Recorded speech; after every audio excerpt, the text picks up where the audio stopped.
Hello students, today's our topic is weather, climate and adaptation.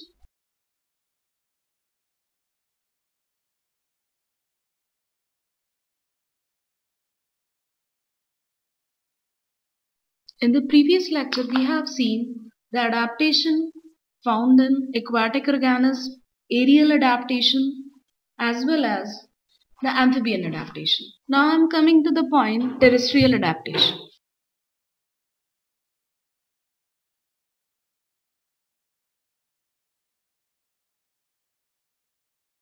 Although on land various kind of environmental conditions are found like desert condition, tropical rainforest condition, polar condition, and according to them they have to be adapted. First I am coming to the water scare condition, that means xeric condition.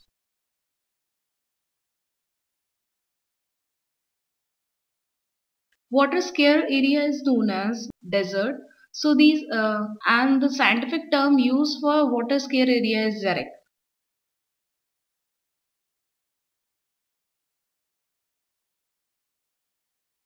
So this desert adaptations are also known as xeric adaptation. As we know, in the desert condition there is a problem to secure water inside the body. So plants and animals actually have the various kind of adaptation to secure water inside. First, in plants. Plants usually lose continuously water out in the way of water vapor, but exactly desert plants want to reduce transpiration. So either they modify their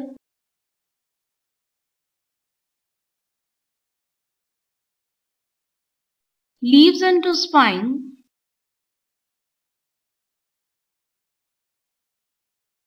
or reduce the size of leaf and also have thick cuticle at leaf surface.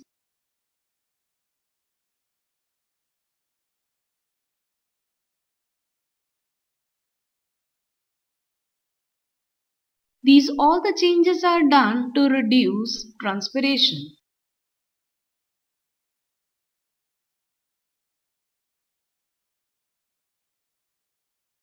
Next, there is a problem to absorb water. So to absorb basically they are living in the water scare condition. To drink water inside the plant body, they have deeper roots.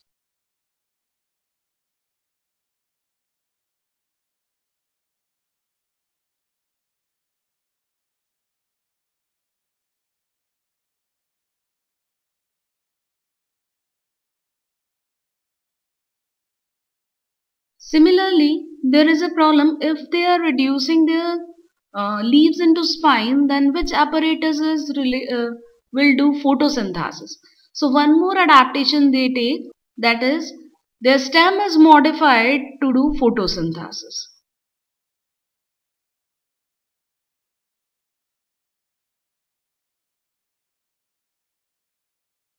Stem is modified into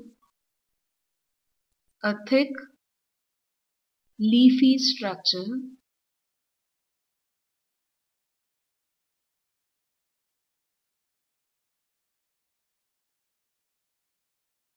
And as you know, you can find all these kind of adaptation in well-known plants, opuntia or cactus. This is the diagram of opuntia.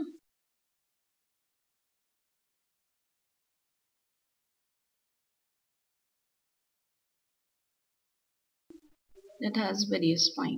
So here basically leaf is modified into spine and the stem has a modification in which it look like a leaf that is green and photosynthetic in nature.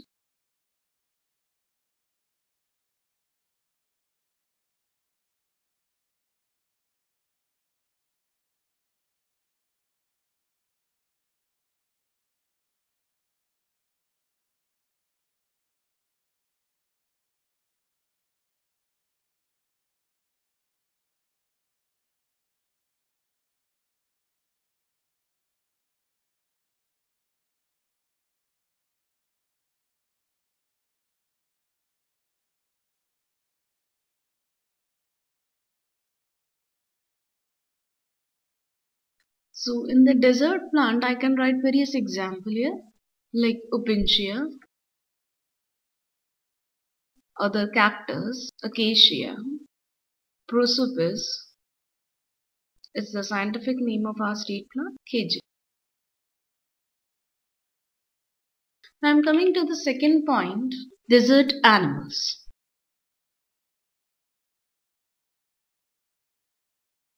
Animals also have various adaptation. I'm taking the example of camel because the conditions are dry and hot. That's why again the organism doesn't want to lose water from the body. So maximum adaptations are for to secure water inside. The first, they store water in all the cells of their body.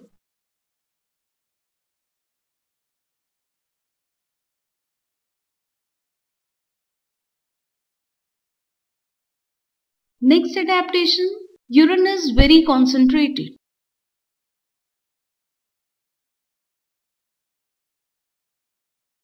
Next, because the condition, because sand is there, so to prevent the entry of sand and dust, they have long nostrils, long hairs in ears, as well as a thick eyelid they have.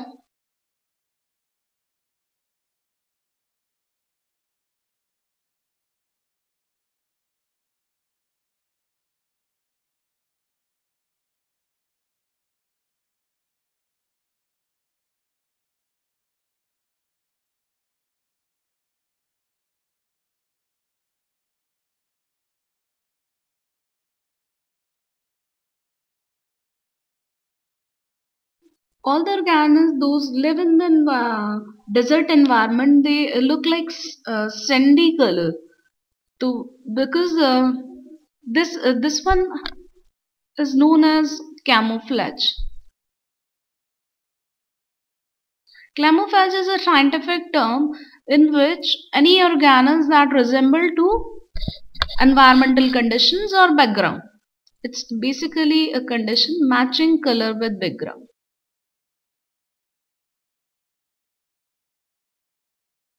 That's why all the organisms, those live in the desert condition, have sandy color, so that they can easily resemble to sand. One more point they have, they don't want to lose water out, so they are devoid of sweat glands.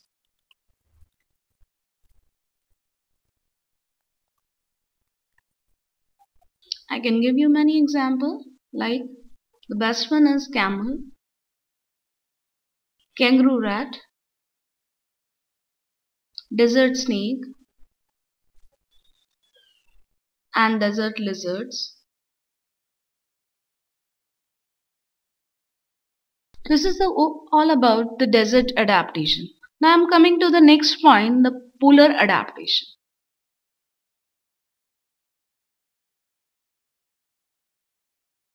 You can easily identify the polar area by heavy and snow winter.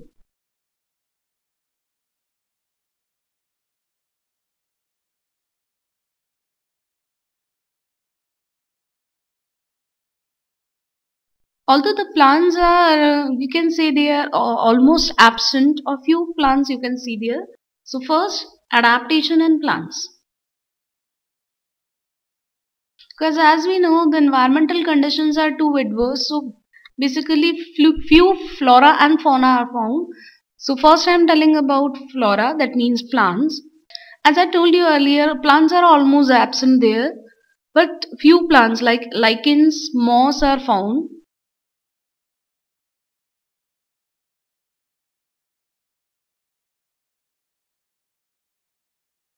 In mountain area, those are cold and windy area where as compared to polar region, low snowfall is present.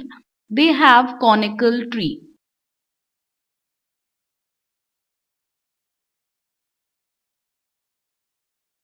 Those are termed as conifers. These trees have sloping branches so that easily snow can be slide off.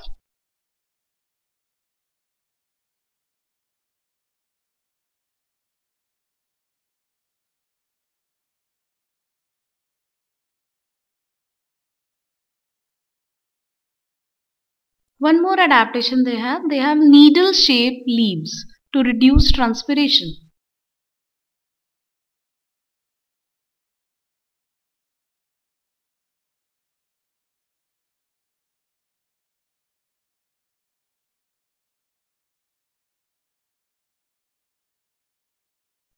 So I can write the examples here. Lichens and moss are abundant, but in the slopy area, conifers are present. Conifers like cycas, pinus, etc. Like I'm drawing the diagram of a conifer.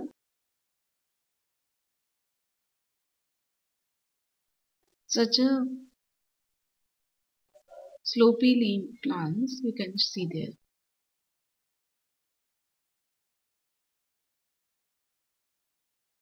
It's a conifer, and just because of the slopy leaf pattern or branches pattern, the snowfall that is going on that can easily shed off. Now the adaptation in animals living in polar region. Because the environmental conditions are too adverse, it's a very low temperature zone and always cover up by snow. Few plants are available here. So basically, whatever animals are living here, they are mainly carnivore. Although because of adverse condition, very few animals are present. Again, they have the resemblance of background, color resemblance of with background, that is camouflage.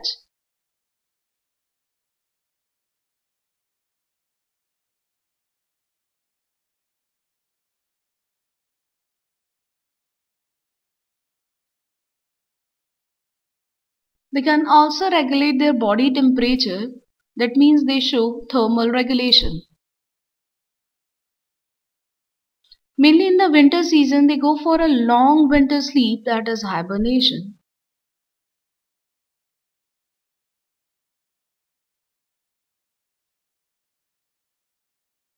These animals can store fat in their body in summers so that it can be consumed in the winter months whenever they are showing the minimized metabolic activity, that means hibernation. This fat is deposited beneath the skin and known as blubber.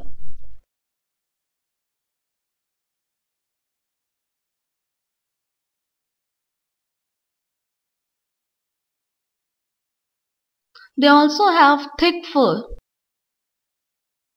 that helps in the trapping heat inside the body.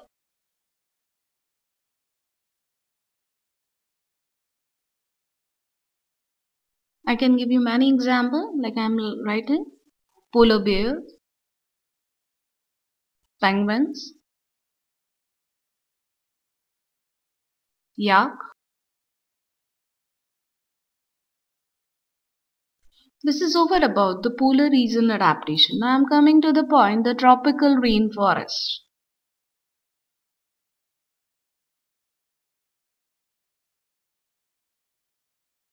This area has the maximum feasible condition for the organisms. So these are the zone where maximum biodiversity can live.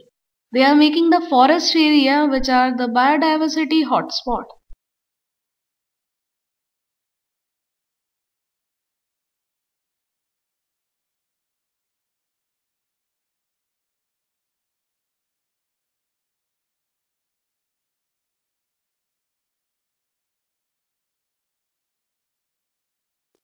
In the tropical rainforest, diverse flora is found, which are usually termed as evergreen forest.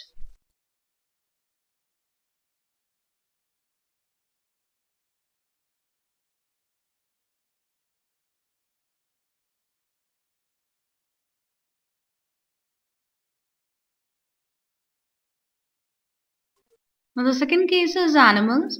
Animals in the tropical rainforest are adapted such they eat different kinds of food to overcome the competition of food and shelter. Some animals live on tree. They develop the strong tail, some animals have large beak, some animals have bright colors, sharp patterns, loud voice, and the other hand, other animals have they are adapted on to have fruits. They have very sharp vision and the hearing property. Thick skin they have. They show camouflage again, and they have the some organ those can do offense as well as defense, so that they can protect themselves from predators and can attack on prey also.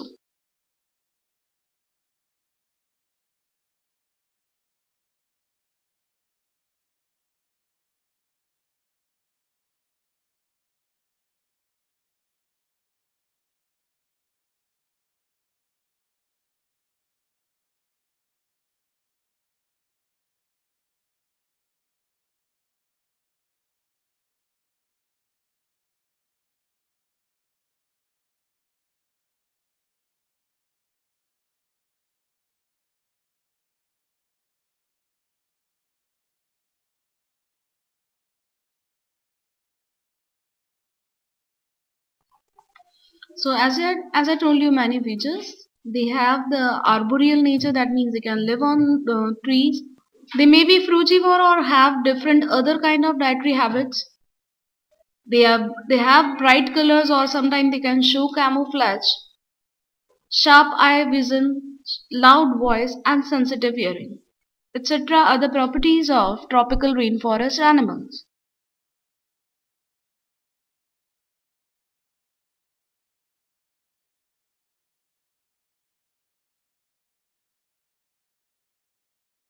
I can give many examples of tropical rainforest animal like monkey, frog, deer, tiger, elephants, etc. This one is over about the adaptation of the tropical rainforest and the adaptation of terrestrial habitats. Thank you everyone.